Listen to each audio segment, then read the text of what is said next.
The click of Penelope Baker's heels echoed through the empty lobby as she hurried toward the reception desk, already 15 minutes late for her first evening shift at Artemis Publishing.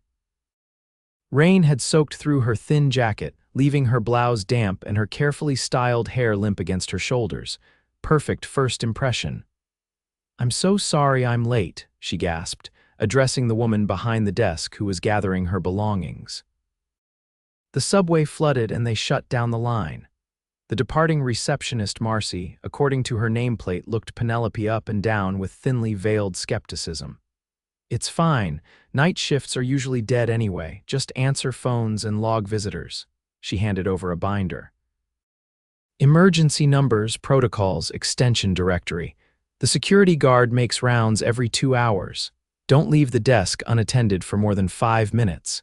Penelope nodded, clutching the binder like a lifeline. This job was her last hope after 3 months of unemployment had drained her savings and tested her roommate's patience.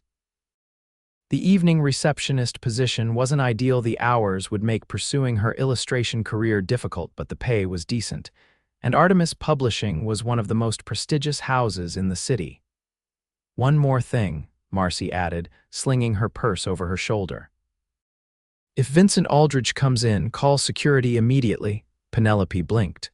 "Wait, isn't he the owner?" Marcy laughed. "Yes, which is why he doesn't need to be here at night prowling around. Man's worth millions but can't seem to leave work at a normal hour like everyone else. Just give him his messages and don't engage." Before Penelope could ask for clarification, Marcy was gone, leaving her alone in the cavernous marble lobby with its soaring ceiling and wall of awards. She settled into the chair, arranging her meager belongings in the drawer: a sketchbook, pens, a granola bar, and her phone charger. For the next 3 hours, Penelope answered exactly 2 calls and directed 1 lost delivery person. She used the time to familiarize herself with the phone system and building layout while sketching ideas for a children's book she'd been working on. The quiet was peaceful after months of frantic job hunting. At 9:17 p.m., the front doors swung open, and a tall figure strode in, bringing with him the smell of rain and something woodsy and expensive cologne, she guessed. Despite the late hour, he wore a perfectly tailored charcoal suit with no tie, the top buttons of his crisp white shirt undone. His dark hair was slightly damp, curling at the edges, and there was a day's worth of stubble on his jaw. Penelope's hand instinctively went to her disheveled hair.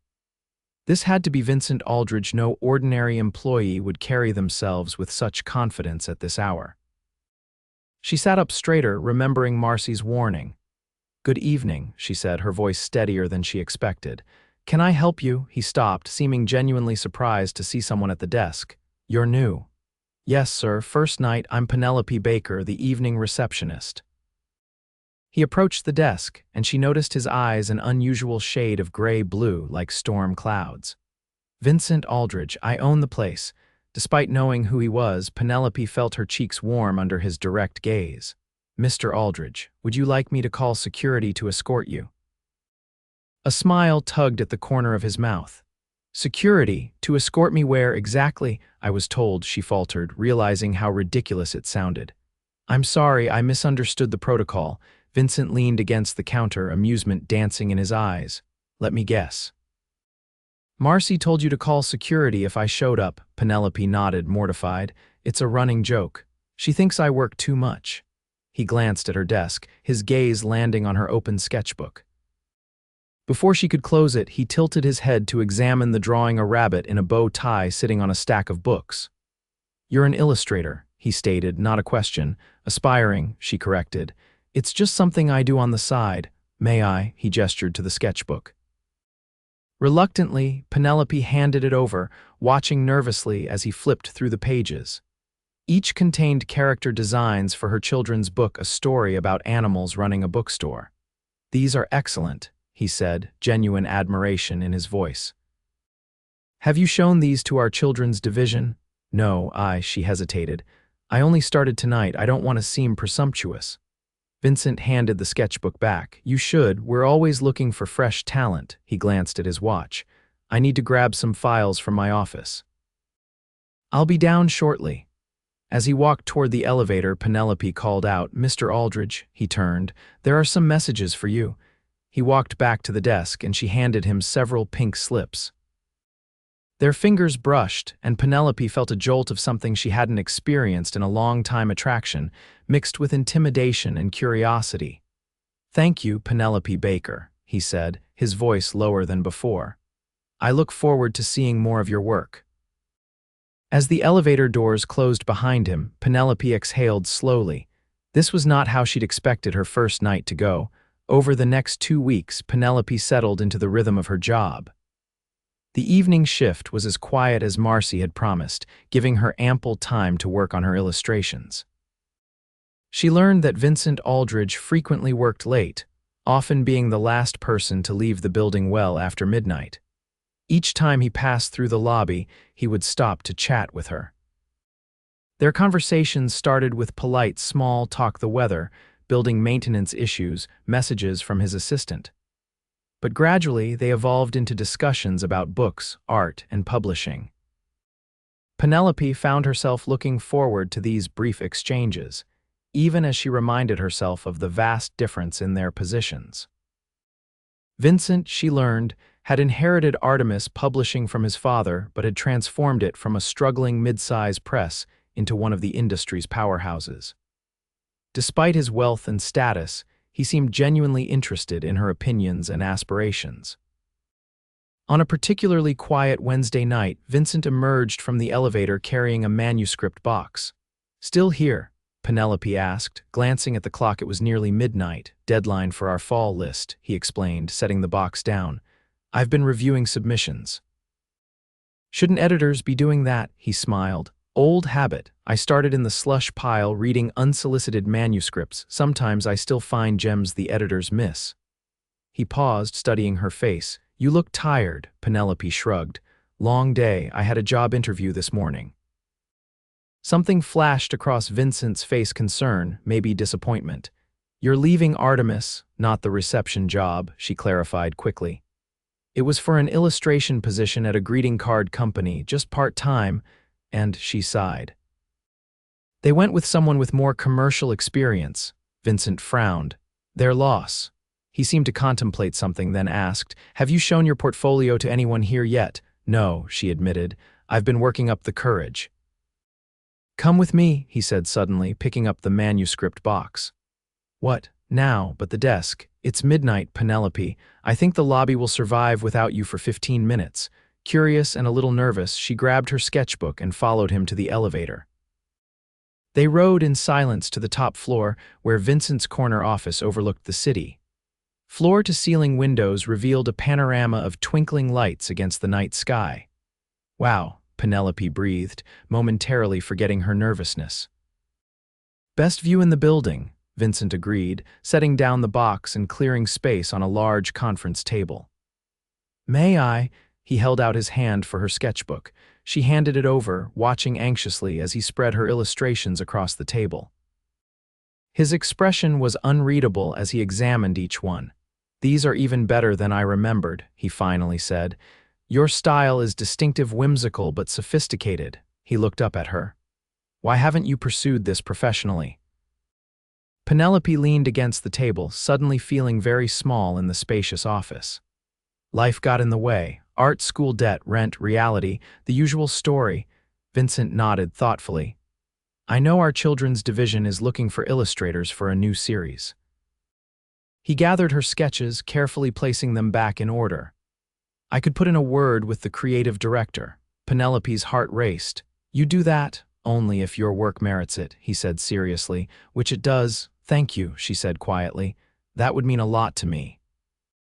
Their eyes met, and for a moment, Penelope forgot to breathe.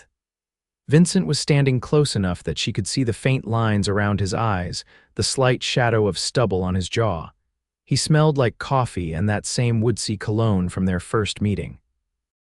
The spell was broken by Vincent's phone buzzing. He glanced at it and sighed. "I should get back to work, and you should get back to the lobby."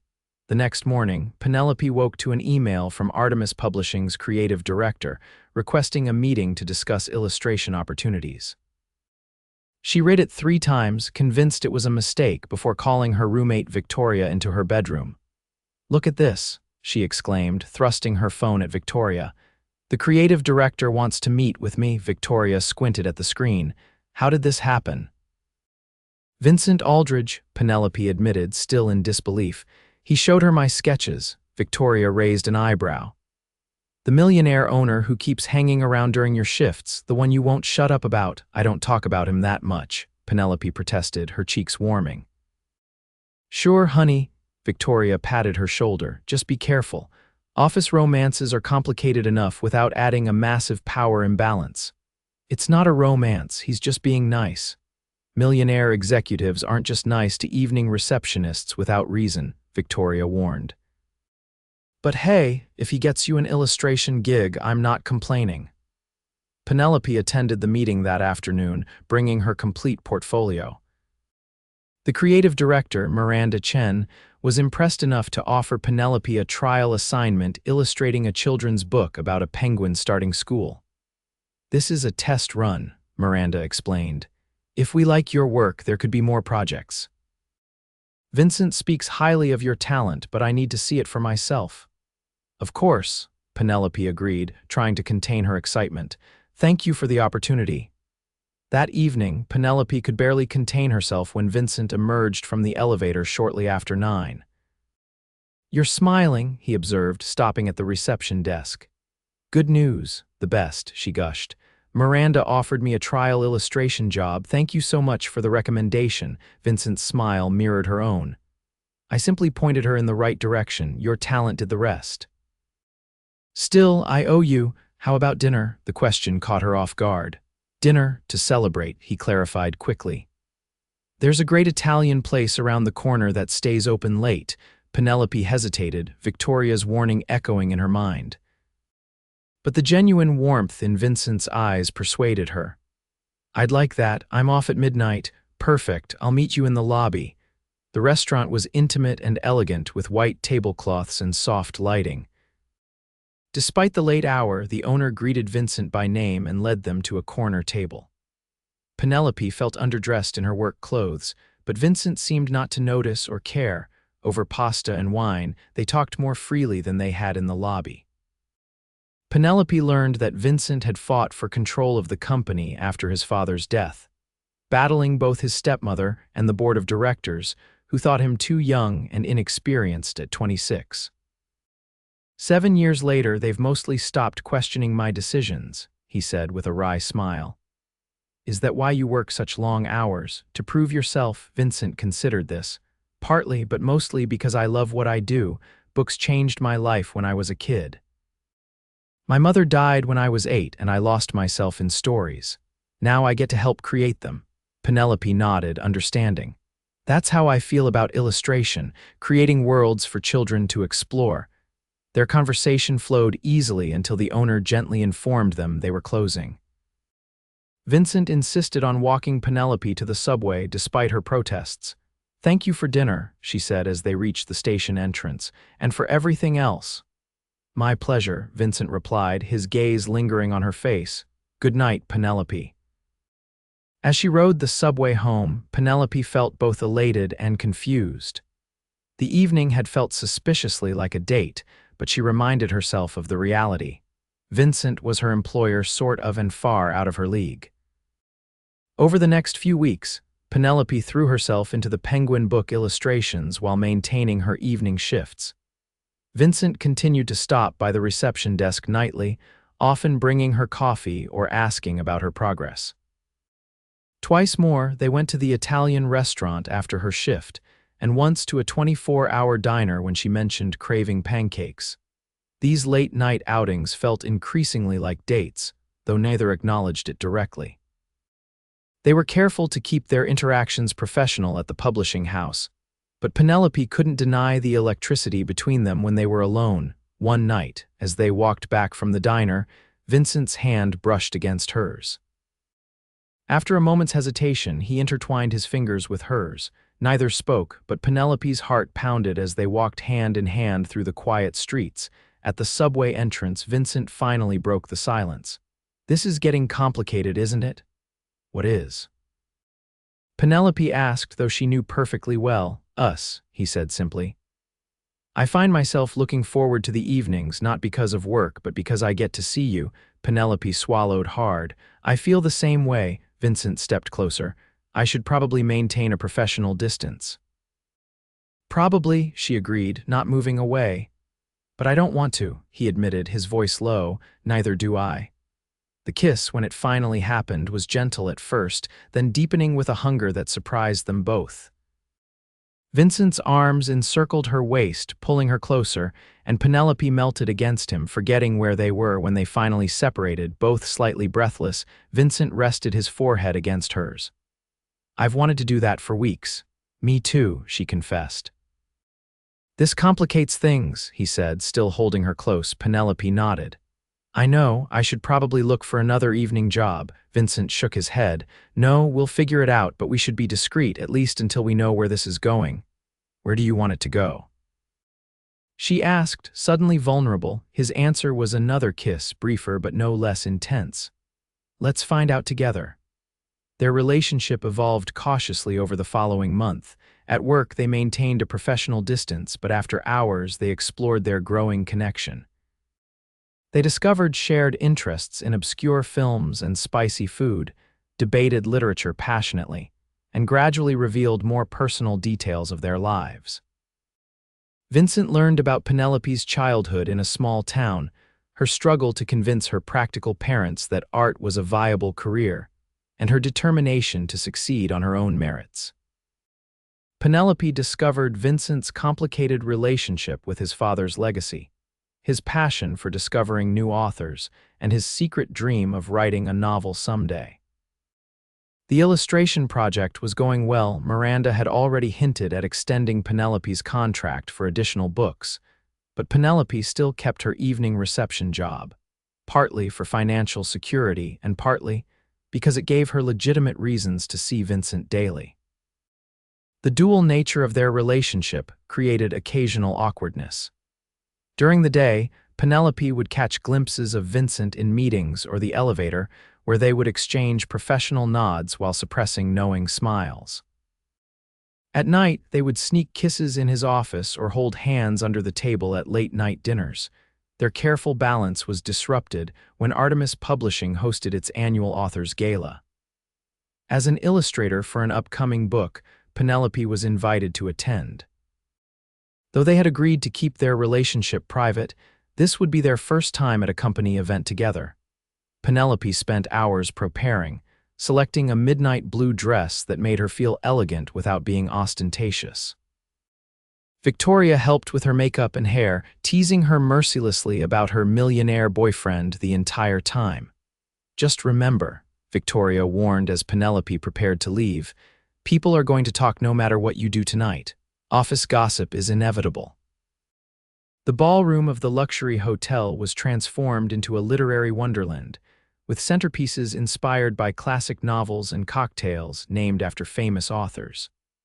Penelope arrived alone, as planned, and immediately felt out of place among the established authors, agents, and executives. She was examining a display of upcoming releases when she heard Vincent's voice behind her.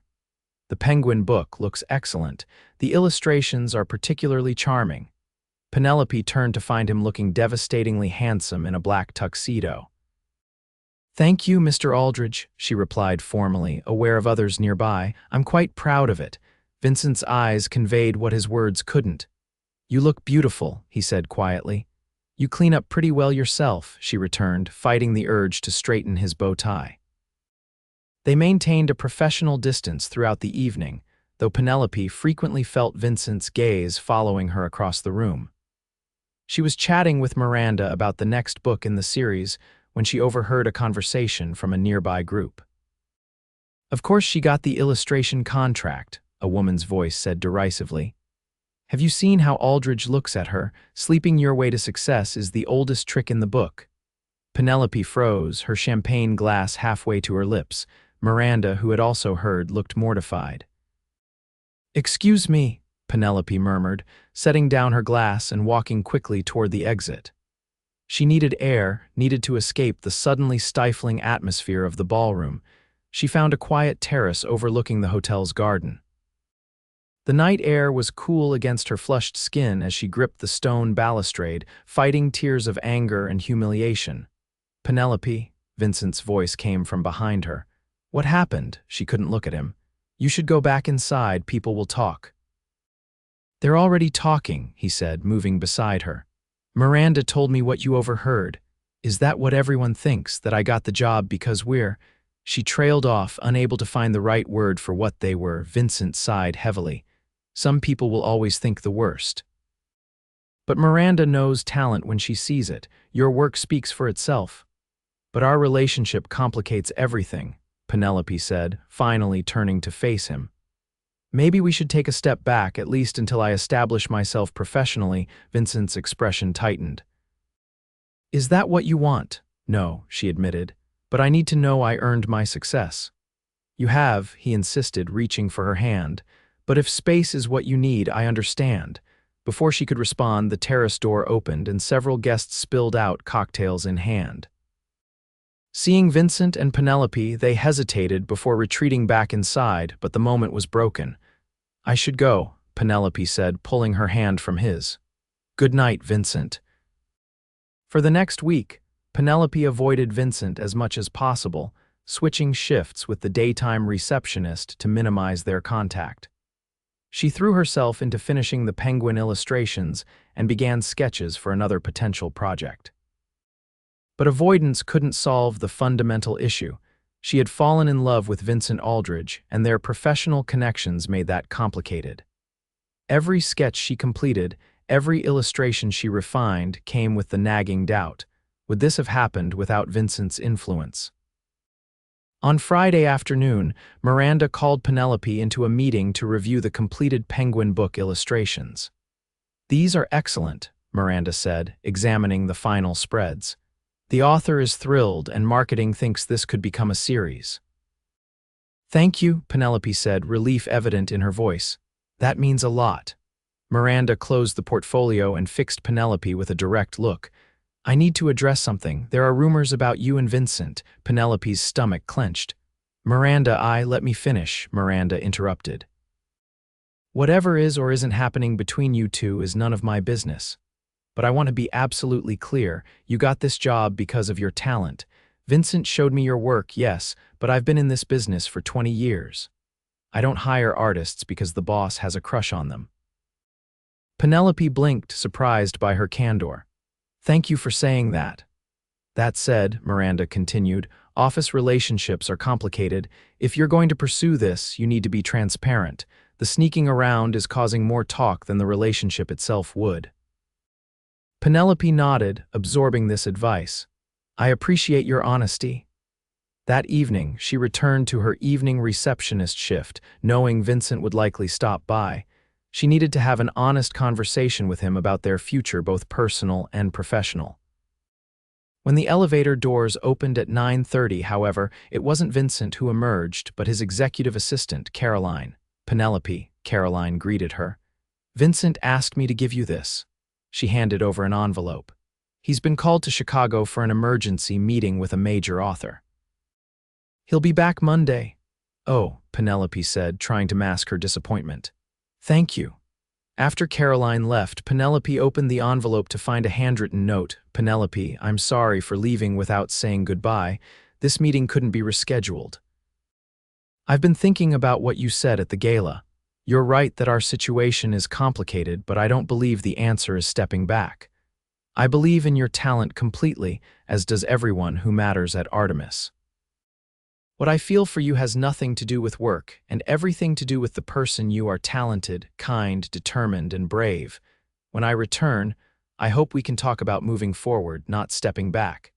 Until then, Vincent Penelope read the note 3 times, emotions warring within her. By the time her shift ended, she had made a decision. On Monday evening, she waited nervously at the reception desk, her resignation letter prepared. If she and Vincent were going to pursue a relationship, she couldn't continue working directly for his company. It wasn't about appearances, it was about her own peace of mind and professional integrity. At 8:45, the elevator doors opened, and Vincent stepped out, looking tired from travel but breaking into a smile when he saw her. "You're still here," he said, approaching the desk. "I wasn't sure you would be." Penelope handed him the envelope containing her resignation. "I needed to give you this." Vincent's face fell as he opened it, his expression darkening as he read. "You're quitting." "The receptionist job, yes," Penelope clarified. "I've spoken with Miranda about continuing as a freelance illustrator. That way I won't be directly employed by Artemis." Vincent looked confused. "Is this because of what people are saying?" "No," Penelope stood, moving from behind the desk to face him properly. "It's because I want to be with you without either of us questioning my professional achievements or your judgment." Vincent's expression softened. "You want to be with me?" "I do," she confirmed. "These past few months getting to know you, not just as Vincent Aldridge, the Millionaire publisher, but as Vincent who loves mystery novels and hates cilantro, have been amazing. But I need to know my career stands on its own merits." Vincent set down the resignation letter and took her hands. "I understand, and I support your decision even though I'll miss seeing you here every evening." "I was hoping you might see me elsewhere instead," Penelope suggested with a smile. "Like dinner at normal hours or breakfast occasionally." Vincent laughed, pulling her closer. "I'd like that very much." His expression grew more serious. "I want you to know something. When I first saw you that night sketching at this desk, I was drawn to your talent, yes, but it was your determination, your kindness, your passion that made me fall in love with you." Penelope's breath caught. "Love. Yes, love," Vincent confirmed, his eyes never leaving hers. "I love you, Penelope Baker, evening receptionist, brilliant illustrator, extraordinary woman." "I love you too," she whispered, rising on tiptoes to kiss him, no longer caring who might see. 6 months later, Penelope's first fully illustrated children's book was published by Artemis to critical acclaim. She had moved out of her shared apartment with Victoria and into Vincent's downtown loft, where she had converted a sunny corner into her studio. Their relationship had survived the initial gossip and skepticism, strengthened by their commitment to maintaining her professional independence. As they celebrated the book launch at the same Italian restaurant where they'd had their first dinner, Vincent raised his glass. "To new beginnings." Penelope clinked her glass against his. "And to unexpected meetings." Later that evening, walking hand in hand through the park near their home, Vincent stopped beside the pond. "Do you remember telling me about your childhood dream of having a small house with a big garden?" he asked. Penelope nodded, curious about the sudden change in topic. "Yes, why?" Vincent reached into his pocket and withdrew a small box. "I found a place upstate, a cottage with an acre of land, room for a garden, a studio with perfect natural light and space to build a life together." Penelope's eyes widened as he opened the box to reveal a vintage emerald ring surrounded by tiny diamonds. "Penelope Baker," Vincent said, his voice steady despite the nervousness in his eyes. "Will you marry me and build that life with me?" Tears blurred Penelope's vision as she nodded. "Yes," she managed. "Yes, absolutely yes." As Vincent slipped the ring onto her finger and pulled her into his arms, Penelope marveled at how completely her life had changed since that rainy evening when she'd rushed into the lobby of Artemis Publishing. She had started as an evening receptionist, not knowing the company owner was a millionaire noticing her. She'd ended up finding not just a career she loved, but the love of her life. Their journey hadn't been straightforward, but as Vincent's lips met hers under the starlit sky, Penelope knew it had been perfectly, wonderfully right.